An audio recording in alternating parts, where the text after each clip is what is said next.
반갑습니다. 대출학교입니다. 오늘은 8.2 대책, 9.13 대책, 12.16 대책 여러 번의 대출 규제가 나왔었잖아요. 그래서 많은 분들이 그래서 내가 대출을 받을 건데 얼마가 되냐, 아니면 DTI, DSR 뭔가 이렇게 복잡하냐라고 말씀을 많이 하시더라고요. 그래서 무주택자 기준으로 내가 주택을 매수하려고 하는데 대출이 얼마큼 되는지 그 부분에 대해서 설명을 좀 드릴게요. 연봉별로 제가 간략하게 설명을 좀 드릴게요.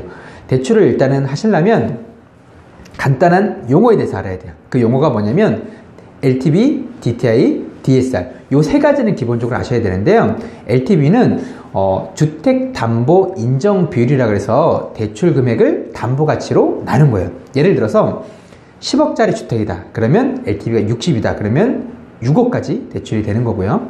LTV 40이다 그러면 10억짜리 주택에 40% 그러니까 4억만 대출이 된다라고 보시면 될 것 같아요. 그리고 DTI랑 DSR은 소득 대비 대출 받을 수 있는 양을 정해놓은 수치라고 보시면 되는데, DTI랑 DSR이랑 뭐가 다르냐면 DSR은 모든 대출, 그러니까 담보대출이랑 신용대출 모든 대출의 원리금으로 해서 그 월 소득을 나눈 거고요. 소득을 나눈 거고, 연간 소득을 나눈 거고, 그 다음에 신 DTI는 기타 대출, 그러니까 예를 들어서 신용대출은 이자만 포함시키고 담보대출에 대해서만 원리금으로 계산한다고 보시면 돼요.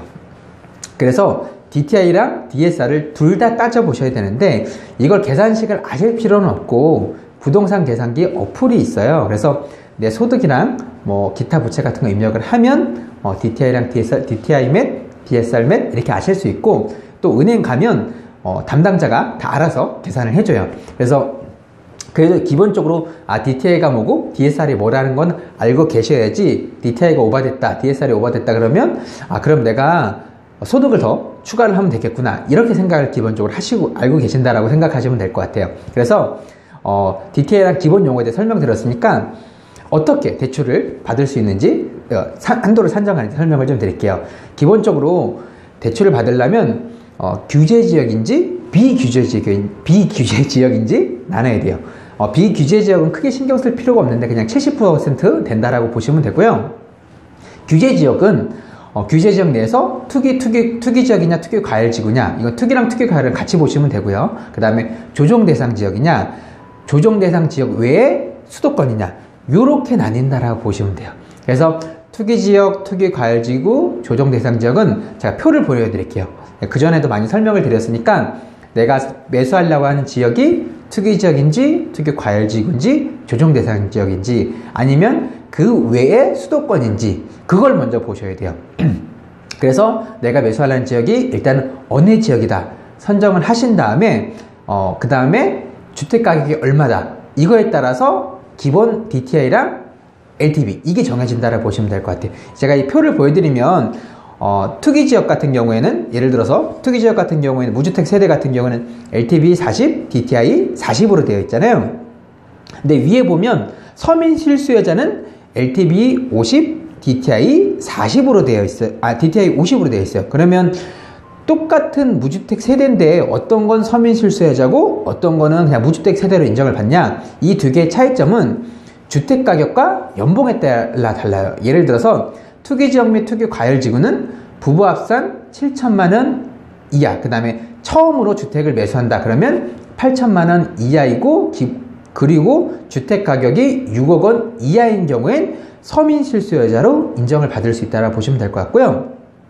옆에 보면 조정 대상 지역이 무주택 세대는 LTV 60, DTI 50으로 되어 있잖아요. 그리고 그 위에 보면 서민 실수요자로 인정을 받으면 LTV 70, DTI 60으로 인정을 받을 수 있다고 나와 있어요.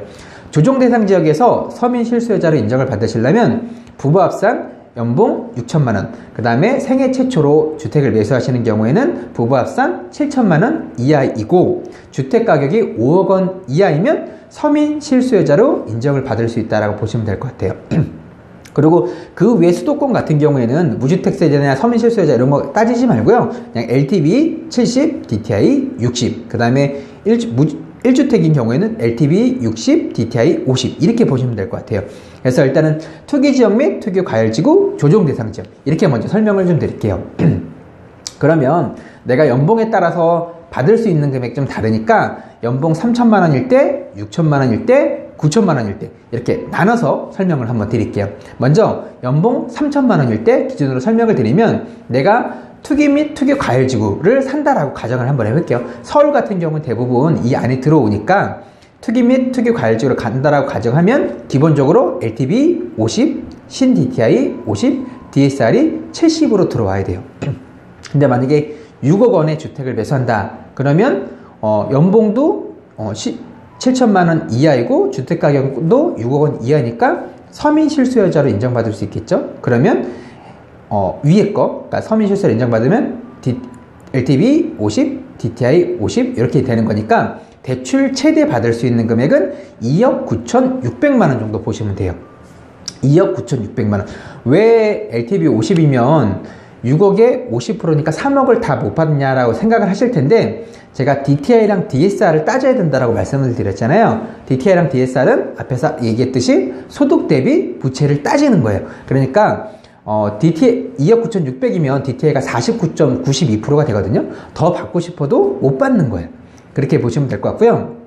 근데 그리고 또 내가 연봉 3천만 원인데 주택가격이 9억 원짜리다. 그러면 서민 실수요자로 주택가격이 오버가 되니까 최대 받을 수 있는 LTV는 기본적으로 우리가 많이 알고 있는 서울 지역 많이 알고 있는 게 LTV 40으로 알고 있잖아요.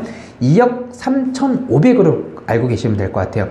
2억 3,500. 근데 이거 같은 경우에도 9억에 40%니까 3억 6천이냐 아니라 2억 3,500만 원까지 가능했던 이유는 DTI가 39.63 여기서 더 오버가 되면 연봉이 DTI가 초과하기 때문에 대출을 못 받는 거예요. 그래서 3천만 원인 경우에는 서민 실수요자로 인정받는다. 그리고 주택가격이 6억 원 이하이다. 그러면 2억 9,600. 그 다음에 더 높이 받고 싶다. 그러면 주택가격 9억 원 기준으로 한다라고 치면 2억 3,500까지 보시면 될 것 같아요. 그리고 만약에 내가 똑같이 연봉 3천인데 투기 과열지역을 보는 게 아니라 조정대상지역을 봤다. 그러면 LTV가 70이냐 60이냐 이렇게 또 나뉘어요. 그거는 내가 똑같은 무주택 세대지만 서민 실수요자로 인정을 받냐 못 받냐예요. 아까 제가 조정대상지역 같은 경우에는 서민 실수요자로 인정을 받으려면 주택가격이 5억 원 이하이고 부부 합산 연봉이 6천만 원, 생애 추천은 7천만 원이라고 설명을 드렸잖아요. 그러면 주택가격이 예를 들어서 5억 원짜리 매수를 한다라고 채울게요. 5억 원이면 LTV 70까지 되니까 3억 5천까지 대출을 받을 수 있는 거예요.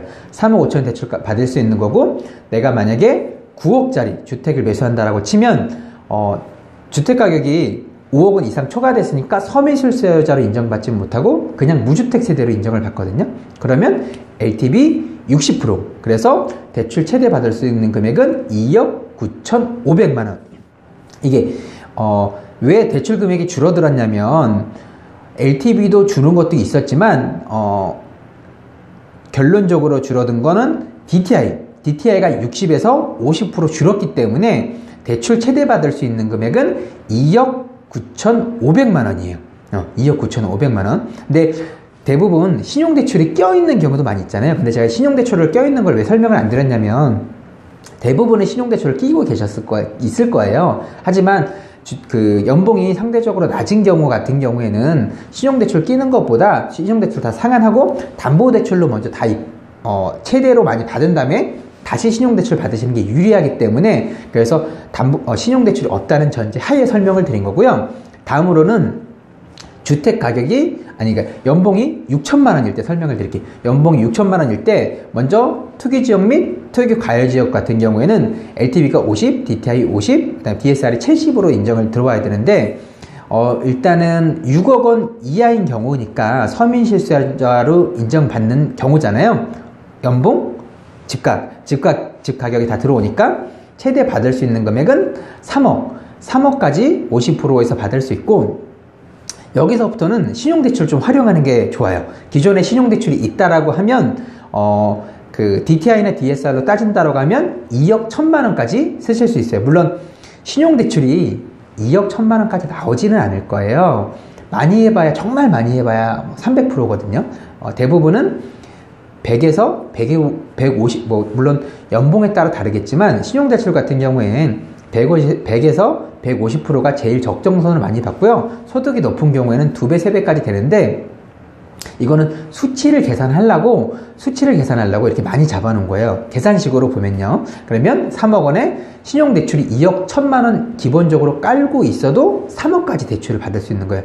물론 담보대출을 더 많이 받으면 좋지만 LTV가 50으로 제한이 됐기 때문에 3억 원 이상은 못 받는다라고 보시면 될 것 같고요. 그러면 내가 주택가격이 9억 원이라고 설명을 드려볼게요. 9억 원이면 서민 실수요자는 안 되니까, 조건이 안 되니까 LTV 40, DTI 40으로 들어와야 돼요. 그러면 LTV 40이면 3억 6천만 원 대출을 받을 수 있고, 담보대출을 받을 수 있는 거고요. 거기다 내가 신용대출을 남겨놨다, 아니면 신용대출 같이 받고 싶다 그러면 최대 1억 2천만 원까지는 쓰실 수 있어요. 그러니까 신용대출이 1억 2천만 원 기존 있는 상태에서 담보대출을 3억 6천만 원까지 받으실 수 있는 거예요. 여기서 더 초과하게 되는 경우에는 DTI가 이게 1억 2천만 원인 경우에는 DTI가 39%거든요.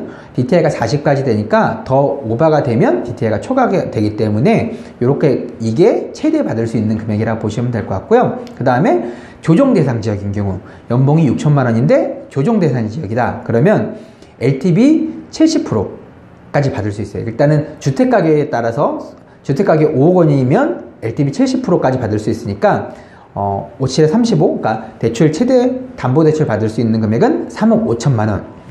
그리고 내가 만약에 신용대출이 있는데 얼마까지 남겨놔도 되냐? 그러면 최대 1억 9천만 원까지 남겨놓으실 수 있어요. 물론 1억 9천만 원까지 되는 경우도 있고 안 되는 경우도 있지만 기본적으로 1억 9천만 원이 됐다는 전제 하에 여기서 신용대출 더 오버를 시키면 DTI가 오버가 되기 때문에 1억 9천만 원까지 최대 받을 수 있는 금액이라고 보시면 될 것 같고요. DSR이 오버가 되는군요. DTI가 오버가 아니라. 그 다음에 내가 주택가격을 9억 원이다. 그러면 LTV, 서민 실수요자를 인정을 못 받으니까 LTV가 60%예요. 60이면 대출 최대 담보대출로 받을 수 있는 금액은 5억 4천. 그리고 신용대출로 남길 수 있는 금액은 5천만 원이라고 보시면 될 것 같아요. 이것도 더 신용대출을 남기고 싶어도 못 남겨놓는 건 DTI가 49.28이기 때문에 여기서 신용대출을 또 오버하면 DTI가 초과가 돼서 담보대출이 안 나오는 경우가 있으니까 이렇게 보시면 될 것 같고요. 그 다음에 내가 만약에 연봉이 9천만 원이다. 확실히 소득이 높으면 대출을 받을 때 정말 유리해요. 9천만 원이 좀 널널하거든요. 9천만 원이면 투기지역 및 투기가열지구 6억 원짜리 주택을 매수한다. 그러면 LTV가 40까지만 인정이 되니까 대출 최대 받을 수 있는 금액은 6, 4, 24, 2억 4천만 원. 담보대출 받을 수 있는 금액은 2억 4천만 원이고, 물론 신용대출이 4억 원까지 되지는 않겠지만 계산상으로 보면 DSR 70%까지 되니까 4억 원까지 대출을 남겨놔도 대출을 받으시는 데는 문제가 없다라고 보시면 될 것 같아요. 그래서 연봉이 높은 경우는 신용대출을 많이 활용하셔도 담보대출 받는데 거의 영향이 없다라고 보시면 될 것 같고요. 또 투기지역 및 투기과열지역을 주택가격을 9억 원인 걸 매수를 했다. 그러면 대출 최대 받을 수 있는 금액은 9, 4, 36. 그러니까 담보대출은 3억 6천만 원까지 대출이 가능하고 신용대출도 3억 5천만 원까지 남겨놓으셔도 DTI랑 DSR이 딱 그 선에 들어온다라고 보시면 될 것 같아요. 물론 대출이 3억 5천까지 다 된다는 얘기는 아니에요. 그리고 내가 만약에 조정 대상 지역을 매수를 한다. 그러면 LTV가 60까지 가능하거든요. 60까지 가능하니까 66에 36, 그러니까 담보대출은 3억 6천까지 받을 수 있는 거고 신용대출을 남겨놓을 수 있는 금액은 3억 6천만 원까지 3억 6천만 원까지 하면 DTI랑 DSR이 그 커트라인에 보시면 될 것 같아요. 보통 은행권에서는 DSR을 70으로 잡거든요. 물론 조금 더 오버해서 해주는 경우도 있어요. 근데 70으로 가정하에 DSR 70으로 가정하에 한다 그러면 69.98이니까 3억 6천을 남겨놔도 담보대출 받는 데는 영향이 없다라고 보시면 될 것 같고요. 그 다음 내가 9억짜리 주택을 매수한다. 그러면 69, 54. 그러니까 담보대출 받을 수 있는 금액은 5억 4천만 원. 5억 4천만 원이고 신용대출 남겨놓을 수 있는 금액은 2억 8천만 원. 2억 8천만 원. 2억 8천만 원이면 DSR이 69.05거든요. DSR을 70으로 넘기면 안 되니까 요 정도 선에서 대출을 최대 받을 수 있다고 보시면 될 것 같아요. 근데 여기서 주의할 점이 DTI랑 DSR 요게 어떻게 계산하는지 좀 다르거든요. 제가 지금 DTI 계산한 건 30년, 물론 35년 하는 데도 있어요. 30년에 원리금 균등 3%로 계산한 거고요. 그 다음에 신용대출 계산할 때는 10년 원리금 이자 4.5로 계산한 거예요. 좀 넉넉히 계산한 거예요.